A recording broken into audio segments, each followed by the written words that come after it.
Hello, I'm Coyne of the band The Flaming Lips, here on Current for the Current Music Presents Christmas on Mars.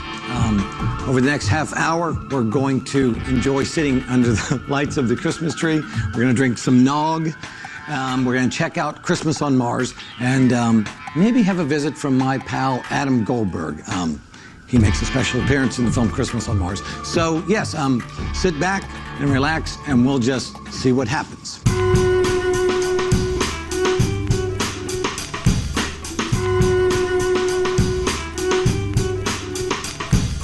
Some people know that it took me and the Flaming Lips 7 years to make this film, Christmas on Mars, and sometimes people wonder, why did it take you so long? And in my defense, I always say, we weren't working on it all the time. We would sort of convene and we would shoot a couple of scenes and then sometimes not be able to return to it. Really sometimes for months. I do sometimes think it's funny how people compare the Christmas on Mars to Guns N' Roses' Chinese Democracy, but I don't think that's very fair. It was a joy to make Christmas on Mars, and I kind of have a little bit of regret that it's all over. So anyway, you can judge for yourself, in a sense. We're going to watch a trailer for the movie Christmas on Mars, and I'm not sure what's going to be in it. I'll be watching it with you. It's Christmas on Mars.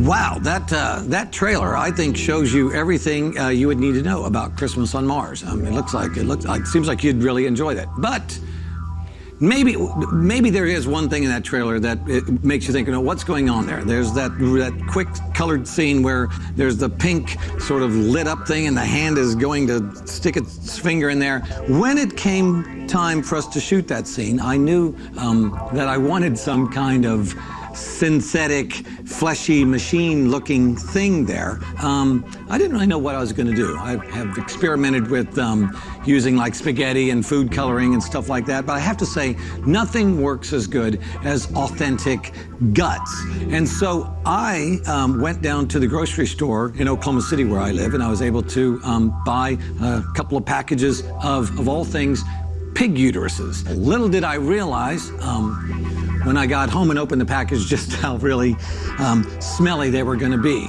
And so seeing that clip, even though it was just a second right there, I had a flashback, a kind of a psychic flashback smell memory, and it sent me into a little bit of a shock.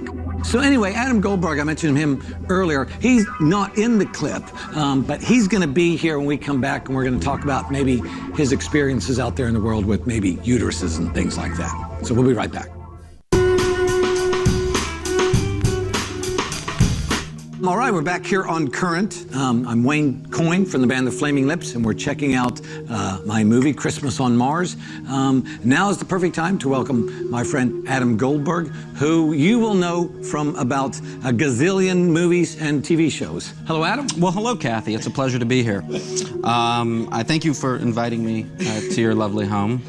And it's really an honor. I'm just going to bypass the fact that you're calling me Kathy, and I'm just going to act like that's fine. And I think it's perfectly fine. I think you're exactly right. Why don't you tell the audience how we got sort of mixed up together in this thing? I was a fan of your band, The Flaming Lips, and I saw you guys play at the Knitting Factory here. It was the first show I saw of yours, and I met you guys backstage. And at the time, I was sort of maybe didn't really know this, sort of soliciting you guys to help me do music for my movie, I Love Your Work, which I ultimately ended up doing with Steven. Exactly. And at some point during these, our paths would cross. I'd work with Steven, I'd come see you guys do a show, etc. You said, do you want to do this sort of movie, this kind of, epic movie I've been shooting in my backyard for since I guess the late 70s. And then you handed me these pages, these handwritten, scrawled, just cat scratch. And I didn't know what was going on. You sort of tried to describe the movie to me, but you were still really mired in it in the middle. It was hard to have any kind of, I think, perspective on it. Yeah. And yet somehow it ended up being, I think, a rather fruitful experience. And I will go on record to say that it is, in fact, my shining hour. You heard it right there. Wow. Well, thank you. Not Thank saying you. a hell of a lot, Wayne. So we're going to see the clip. We're going to see a clip that he's in, and I think the whole world will agree. Here it goes.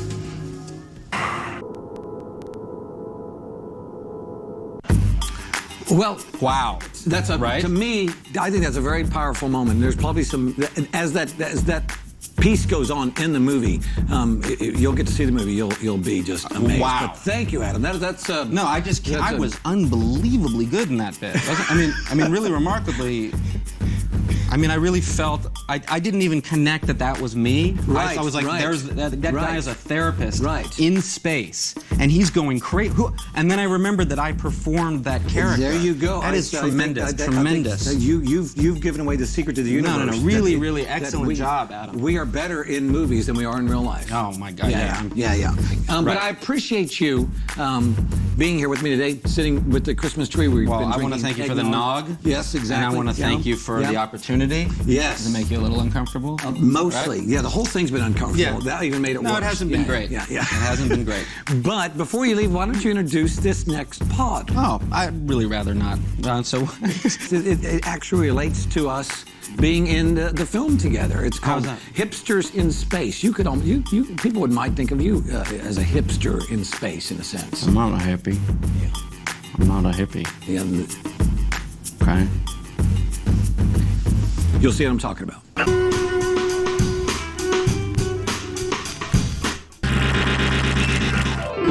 We're back here in the chemisphere. Isn't it great? For Current Music Presents Christmas on Mars. Within the film Christmas on Mars, there's a lot of vaginal symbolism going on. And I could say, since it's my movie, I really am sort of making the movie out of whatever I like. But in a sense, I think all Christmas stories, they're talking about a birth of some kind. And in my film, there is a futuristic baby being born, but he's not being born in its mother's womb, in its mother's body. It's outside of the mother's body. And I think within the film Christmas on Mars, there is what we would say is maybe a lot of vaginal anxiety that they hallucinate about this thing. And so we show the women's genitals in a very strange, hopefully sort of cosmic and artful way. I wouldn't want anybody to think that we're trying to make some sort of soft porn and Christmas together. That would just be a bad idea. But one thing you may not have seen a lot in this Christmassy sort of setup is Santa Claus. So if you're wondering where has he been in the last half hour, well, this last pod is going to give you more Santas than you probably have ever seen in your whole life. This is going to take you behind the scenes and on the scene at one of our shows, supported by a whole lot of dancing Santas. Here we go. Hey, what's up? I'm Douglas Caballero. I'm here in Chicago to catch the Flaming Lips perform one of their legendary live concerts. Their shows have been getting bigger and crazier since the band first formed in the early 80s. In the past, they'd invite their friends and diehard fans up on stage to dance with them, dressed as furry animals. These days, the costumes are Santa Claus and aliens. Now, if I'm lucky, I hope to don the red suit and dance with the Flaming Lips.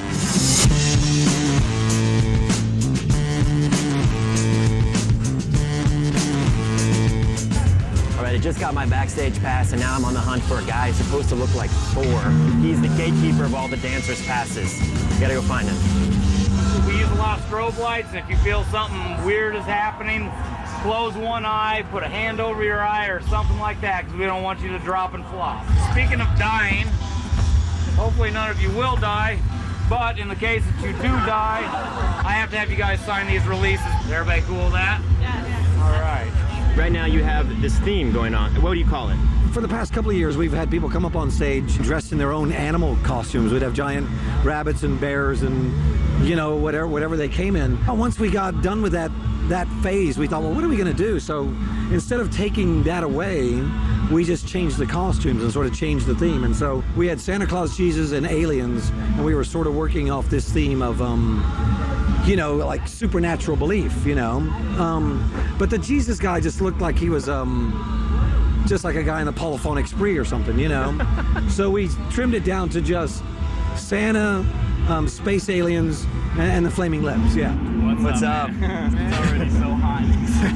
So you got some moves you're gonna bust out? Like you have some things you've been practicing? And it's such a great part of the show because the Flaming Lips fans get to stand there with you and kind of have this, you know, this once-in-a-lifetime sort of experience, you know? I drove it from California to do this. Just to do this? Yeah, 33 hours in a car, baby. I've been a big fan for a long time. I've been trying for days to try to get an outfit on and dance on the stage, and this is a dream come true. What can I say? Indeed it is.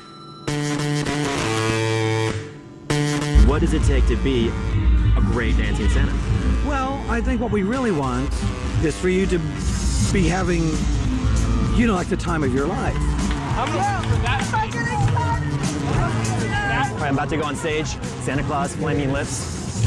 Wish me luck. Hope I don't break a leg.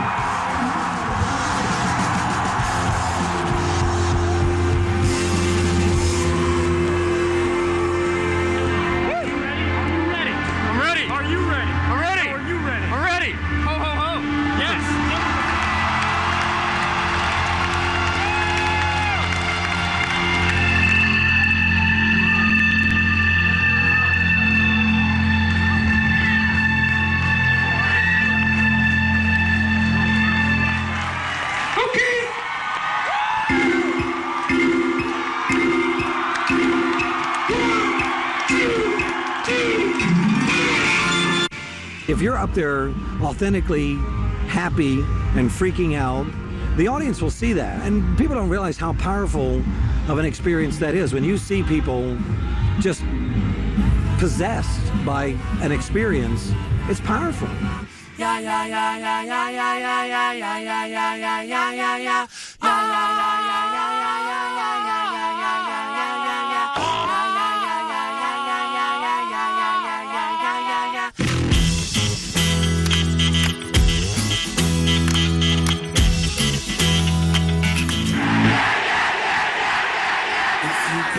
Everybody poor, just so you could be rich.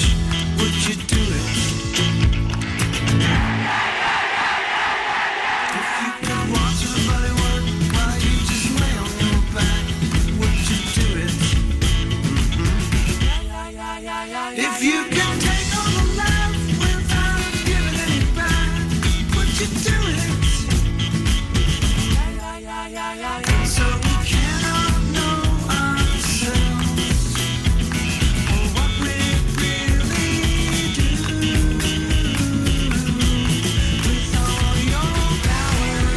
They'll watch you guys as well. Someone in the audience will see you, and they'll be able to see your face light up when you're standing right up there with us. To see people just embracing that moment of their life is priceless.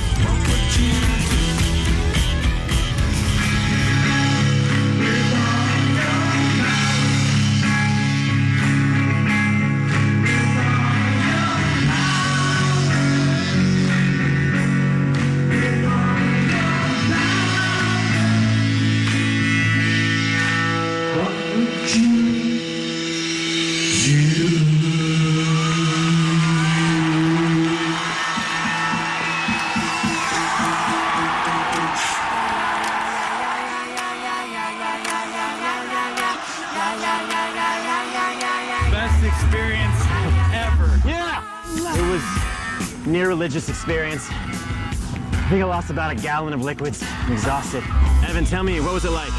It was existential. To be that close to that music was really heavy. And to be a part of that vibe, it was spiritual. Great. And I think I might have lost a couple of pounds, which is also good. That was more than I expected, actually. Just the amount of energy it took. I thought I could dance for about an hour nonstop with no problem, and I couldn't. It was really hard, but it was so fun. Oh, yeah.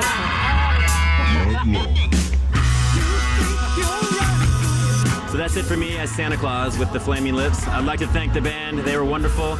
This was one of the best times of my life. Merry Christmas. Fanatical, and you think you're radical, but you're not.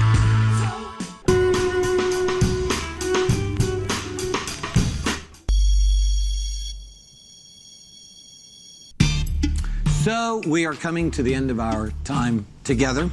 Christmas on Mars.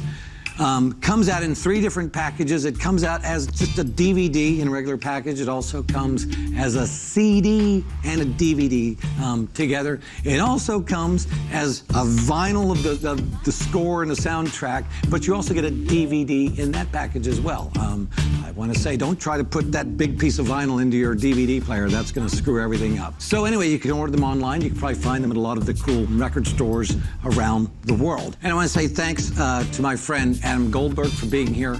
And most importantly, I want to thank you for being with us for Current Music Presents Christmas on Mars. I'm Wayne Coyne of the Flaming Lips, and I want to say Merry Christmas to all of you.